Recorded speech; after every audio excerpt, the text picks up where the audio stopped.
ഗണപതിയുടെ മുന്നിൽ ഏത്തമിടുന്നത് എന്തിന്? നമ്മൾ പലരും ഗണപതിയുടെ മുന്നിൽ ഏത്തമിടുന്നവരാണ്. പക്ഷേ പലർക്കും അറിയില്ല എന്തിനാണ് ഗണപതിയുടെ മുന്നിൽ ഏത്തമിടുന്നത് എന്ന്. അതിനു പിന്നിൽ ഒരു രസകരമായ കഥയുണ്ട്.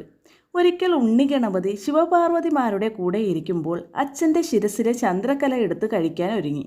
ശിവൻ ഒരു വിധത്തിൽ അതിൽ നിന്നും രക്ഷപ്പെട്ടു. അപ്പോൾ അതാ അമ്മാവനായ വിഷ്ണുവിൻ്റെ വരവ്. വിഷ്ണുവിൻ്റെ വിരലിലെ സുദർശന ചക്രം കണ്ട് ഉണ്ണി ഗണപതി അത് എങ്ങനെയെങ്കിലും കൈക്കലാക്കാൻ നോക്കി. വിഷ്ണുവും ശിവനും സംസാരിക്കുന്ന അവസരം നോക്കി ഉണ്ണി ഗണപതി സുദർശനം എടുത്തു മറച്ചു വെച്ചു. വിഷ്ണു നോക്കുമ്പോൾ തൻ്റെ സുദർശനം കാണുന്നില്ല. ഉണ്ണി ഗണപതിയോട് സുദർശനം തിരിച്ചു കൊടുക്കാൻ അച്ഛനമ്മമാർ പറഞ്ഞു.